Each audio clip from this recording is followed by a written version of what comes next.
তবে হুম। বামেদের যদি উঠে আসতে হয়, আমার পর্যবেক্ষণে আমি দেখেছি এবারেও লোকসভাতে বামেরা যদি ওই অ্যালায়েন্সে যদি না থাকতো, তাহলে কিন্তু বামেরা একটা আসন পেতে কিনা সন্দেহ রয়েছে। একদমই তাই, এবং বাংলাদেশ নিয়ে এত কথাও হতো না।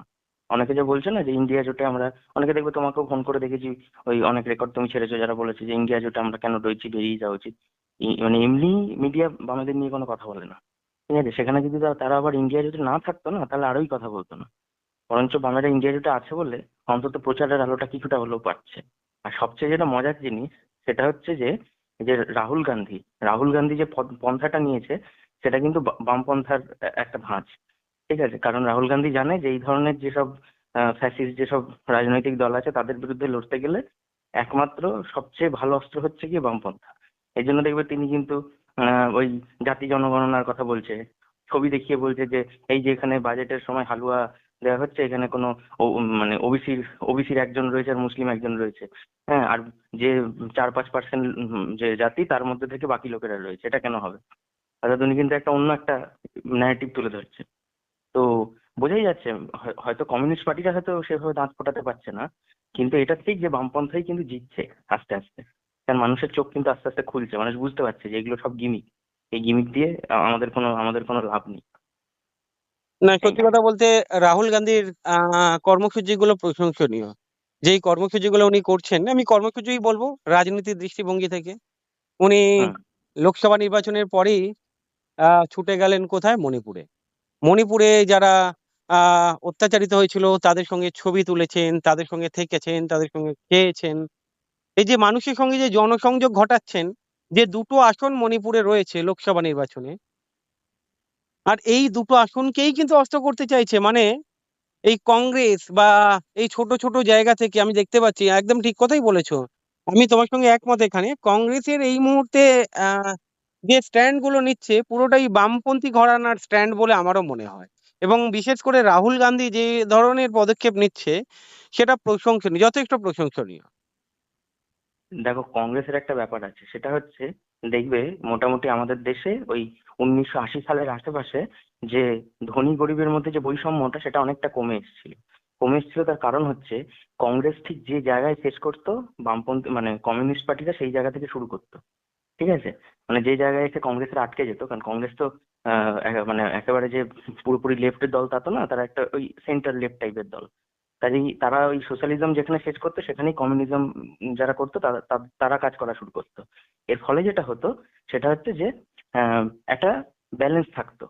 কিন্তু বিজেপি এসে যেটা করলো সেটা হচ্ছে তারা পুরো রাজনীতিটাকে পিছিয়ে নিয়ে গেল 100 বছর। এবার আবার ওই ওই জায়গা থেকে শুরু করতে হচ্ছে। ওই জন্যই দেখবে কমিউনিস্টরা ঠিক দাঁত ফোটাতে পারছে না, তার কারণ হচ্ছে কি রাজনীতিটা এতটাই পিছিয়ে গেছে না।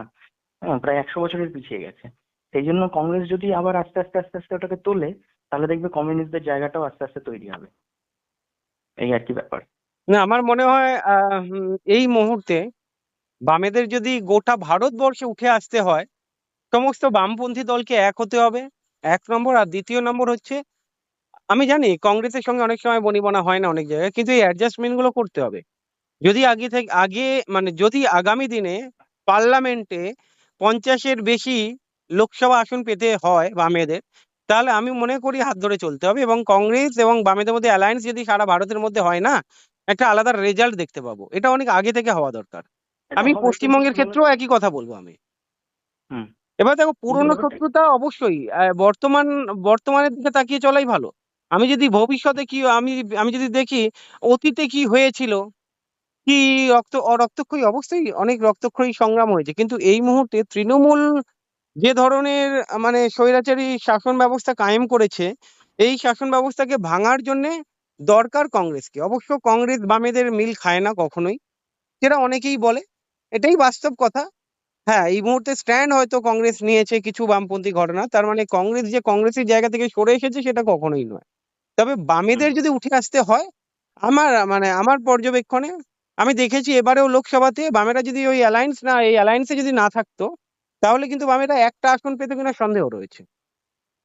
একদমই তাই, এবং বাংলাদেশ নিয়ে এত কথাও হতো না। অনেকে যে বলছে না যে ইন্ডিয়া জোটে আমরা, অনেকে দেখবে তোমাকেও ফোন করে দেখেছি, ওই অনেক রেকর্ড তুমি ছেড়েছো যারা বলেছে যে ইন্ডিয়া জোটে আমরা কেন রয়েছি, বেরিয়ে যাওয়া উচিত। মানে এমনি মিডিয়া বাংলাদেশ নিয়ে কোনো কথা বলে না। ঠিক আছে, সেখানে যদি তারা আবার ইন্ডিয়া জোটে না থাকতো না, তাহলে আরোই কথা বলতো না। বরঞ্চ বামেরা ইন্ডিয়া জোটে আছে বলে অন্তত প্রচারের আলোটা কিছুটা হলেও পাচ্ছে। এইটা একটা ব্যাপার। একদম আগামী এটা। দিনের ফল ভালোই হবে, আগামী দিনের ফল ভালোই হবে। আর একটা কথা কি, কংগ্রেসের তো এরকম কোনো কোনো মানে মতাদর্শ নেই।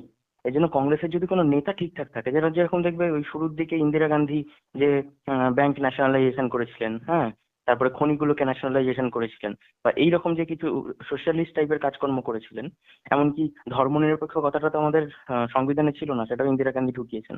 ওই সময় কিন্তু বাংলা তাকে খুব ভীষণভাবে কিন্তু সাপোর্ট করেছিল। কাজেই কংগ্রেসের যেহেতু কোনো মতাদর্শ নেই, যেহেতু এটা একটা মাস দল আর কি পুরোপুরি, তাতে সুবিধা হচ্ছে যে যদি নেতা ঠিকঠাক থাকে তাহলে কিন্তু কমিউনিস্টদের সঙ্গে তাদের বনিবনা হবে। আর যদি নেতা ভুলভাল হয় তাহলে কমিউনিস্টদের সঙ্গে ঝামেলা হবে। কিন্তু কংগ্রেস আমার মনে হয় যে অনেক বেশি, যেহেতু একটু একটু সমাজ তন্ত্র ইত্যাদি নিয়ে চলে, কাজেই তারা পুরোটা তো করতে পারবে না, কিন্তু তারা যেটুকু করবে তারপর থেকে কিন্তু কমিউনিস্টরা কাজ শুরু করতে পারবে। আর বিজেপি এতটাই পেছনে নিয়ে যাবে না যে ওইখান থেকে সেন্টারে আসতেও তোমার অনেক সময় লেগে যাবে। লেফটে আসা তো অনেক পরের কথা, মানে এতটাই ডান দিকে সরিয়ে নিয়ে যাবে রাজনীতিটাকে। তো সেই জন্য আমার মনে হয় কংগ্রেসের উত্থান কমিউনিস্টদের জন্য ভালো। একদম, তোমার কি মনে হয় অনুতম দা, তোমার কি মনে হয়? আমার মতামতটাই একদম সঠিক এখানেই। কারণ সেটা তো আমি আগেই বলেছি, ইন্ডিয়া জোটে আমরা থাকবো কি থাকবো না মতামতটা সমস্ত কমরেডদের কাছ থেকেই নেওয়া হয়েছিল। না, এই কথাতে আমি একমত নই।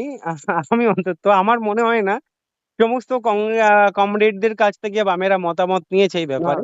হ্যাঁ, যারা হতে পার্টি পারে সদস্য, এরিয়া কমিটিতে আলোচনা হতে পারে, কিন্তু হ্যাঁ, বাম। সমস্ত এরিয়া কমিটিতে আলোচনা হয়েছে এবং যারা সমস্ত যারা পার্টি সদস্য ছিল তাদের সবাইকে জানানো হয়েছিল এবং সেটা মতামত নেওয়া হয়েছিল, সমস্ত এরিয়া কমিটিতে হয়েছিল। পশ্চিমবঙ্গ জুড়ে সমস্ত এরিয়া কমিটিতে এটা হয়েছিল, যেহেতু আমাদের এখানে এরিয়া কমিটিতে যখন আহ, বসছিল, তার মানে সমস্ত পশ্চিমবাংলায় হয়েছিল, যেহেতু পার্টির একটা ঘোষিত কর্মসূচি থাকে। কমিউনিস্ট তো সিপিএম পার্টি একমাত্র সুশৃঙ্খল পার্টি যারা কোনো নিয়ম বহির্ভূত কোনো কাজ করে না এবং শৃঙ্খলার ভিতর দিয়েই চলে। এটাই হচ্ছে সব থেকে বড় কথা। যেখানে বিজেপি বা কংগ্রেস তৃণমূল এদের সংগঠন আছে, কিন্তু সেই শৃঙ্খলাটা নেই। ওই শৃঙ্খলা নেই বলে আজকে জেসিপি, জয়ন্ত সিং, জামাল এদের প্রোডাক্ট, কন্ট্রোলটা নেই বলে পার্টির ভিতর না, এরা তো বাম জামানাতেও ছিল। ছিল, কিন্তু কমিউনিস্ট তো সবসময়ের জন্য এগুলো ছিল, কিন্তু থাকলেও সেটা একটা এত মাত্রাতিক ছিল না যে অবৈধ কাজ করলো সেটাকে মেনে নেবে, প্রশ্রয় দেবে, কখনোই না। পার্টির ভিতর তখনও সেন্সার হতো, তখনও পার্টির ভিতর সেন্সার হতো। কেউ যদি অন্যায় কাজ করতো, সে যদি পার্টির সদস্য হতো, তাকে পার্টির ভিতর ডেকে তাকে শোকজ করা হতো বা তার কাছে জবাব দেওয়া হতো। এরকম নিয়মগুলো আগেও ছিল, যেটা এখনো পার্টির ভিতর আছে।